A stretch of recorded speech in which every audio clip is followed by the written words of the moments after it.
जनसंवाद न्यूज, सत्य आणि विश्वासाची बातमी। उल्हासनगर कॅम्प नंबर 3 येथील टाउन हॉलमध्ये आज उल्हासनगर महापालिका पोलीस विभाग परिमंडळ 4 शांतता कमिटी आणि गणेश मंडळांची संयुक्त बैठक पार पडली।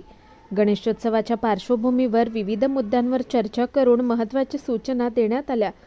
बैठकीदरम्यान गणेश मंडळातील पदाधिकाऱ्यांनी अनेक समस्या व मागण्या थेट महापालिका अधिकारी आणि पोलीस अधिकाऱ्यांकडे मांडल्या। यावेळी सहाय्यक पोलीस आयुक्त अमोल कोळी यांनी पॉवर पॉइंट प्रेझेंटेशनद्वारे गणेशोत्सवात होणाऱ्या ध्वनी प्रदूषणाचे दुष्परिणाम व त्यातून उद्भवणाऱ्या आजारांची सविस्तर माहिती दिली आहे। या कार्यक्रमाला उल्हासनगर महापालिका आयुक्त मनीषा आव्हाळे, पोलीस उपायुक्त सचिन गोरे, प्रांत अधिकारी विजयानंद शर्मा, अंबरनाथ तहसीलदार दत्तात्रय पुरी, उल्हासनगर सहाय्यक पोलीस आयुक्त अमोल कोळी, अंबरनाथ सहाय्यक पोलीस आयुक्त शैलेश काळे तसेच शहरातील गणेश मंडळांचे पदाधिकारी उपस्थित होते।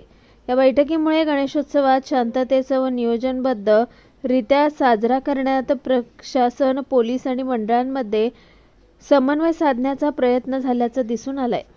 नमस्कार। आज उल्हासनगर झोनमध्ये उल्हासनगर महानगरपालिका आणि पोलीस विभागातर्फे यांच्या संयुक्त विद्यमाने आपण इथे शांतता कमिटी तसेच गणेश मंडळाचे पदाधिकारी यांची समन्वय बैठक आयोजित केली होती। त्यामध्ये माननीय मॅडम आणि आम्ही जे सर्वोच्च न्यायालय आणि उच्च न्यायालयाच्या ज्या सूचना होत्या आणि आपला गणेश उत्सव जो आहे तो पर्यावरणपूरक आणि ध्वनी प्रदूषण विरहित कसा होईल या अनुषंगाने मुख्यतः त्यांना सूचना देण्यात आलेल्या होत्या।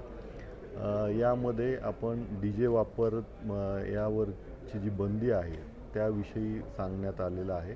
शिवाय जो गुलालाचा वापर होतो ज्यामुळे बरेचसे स्किनचे प्रॉब्लेम होतात, एलर्जी होती, त्या अनुषंगाने फुलांचा वापर केला तर ते जास्त हितावह असणार आहे याविषयी आपण सांगितलेलं आहे। तसेच आपण जे मागाशी आपण प्रश्न विचारला, जो मंडपाचा प्रश्न होता त्यात क्लिअर कट आपण सांगितलेलं आहे की 25% पेक्षा जास्त जे मंडप आहे ते रोडला जास्त असू नये। या अनुषंगाने ज्यावेळेस ते ॲप्लिकेशन करतात, एक खिडकी योजना महानगरपालिकेतर्फेही राबवण्यात येते, त्यांच्या ॲपमार्फत ही परमिशन दिली जाते। आणि ज्यावेळेस आमच्याकडं ते ऑनलाईन ॲप्लिकेशन येतं त्यामध्ये आमचे जे गोपनीयता कर्मचारी असतात, PSI असतात, ते जाऊन जागावरती पाहणी करून जागा पाहणी अहवाल NOCच्या स्वरूपात सबमिट केल्यानंतर मंडप परमिशन मिळत असते। आणि तीच जी पद्धत आहे ती ह्या वर्षी पण आम्ही राबवणार आहोत। त्यातले जवळपास आता 82 मंडळांचे ॲप्लिकेशन जे आहेत ते आम्हाला प्राप्त झालेले आहेत। आता सध्या स्थळ पाहणी सुरू आहे। सर, मागच्या वर्षी ज्या मंडळांनी कायद्याचं पालन केलं नाही त्यांना यावर्षी परवानग्या देण्याबाबत काय विचार केला जाईल?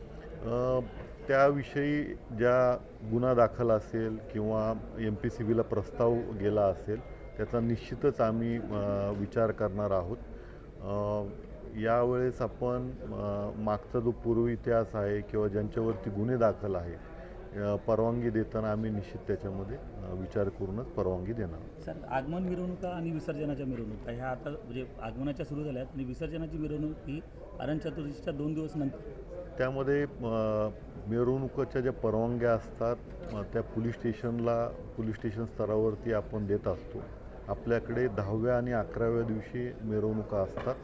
त्याची रीतसर परवानगी त्यांनी घेतली असेल तर निश्चितच त्यांना आपण कुठली आडकाठी करणार नाही, परंतु विनापरवाना जर मिरवणूक काढली तर निश्चितच आम्ही गुन्हे दाखल करणार आहोत। यामध्ये मार्गदर्शक तत्त्वे जे 1 ऑगस्ट 2025 मध्ये महाराष्ट्र शासनाने जे प्रसिद्ध केलेले आहे त्यानुसार 6 फुटापेक्षा जास्त जे उंचीच्या मूर्ती आहेत ते नैसर्गिक स्रोतामध्ये त्यांना विसर्जित करण्याचे या सूचना आहेत।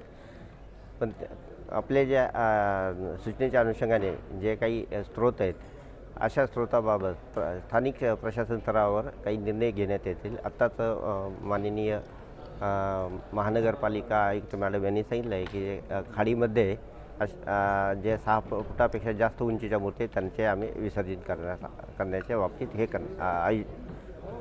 विसर्जन करण्याबाबतीत हे करण्यात येईल व नियोजन करण्यात येईल। धन्यवाद।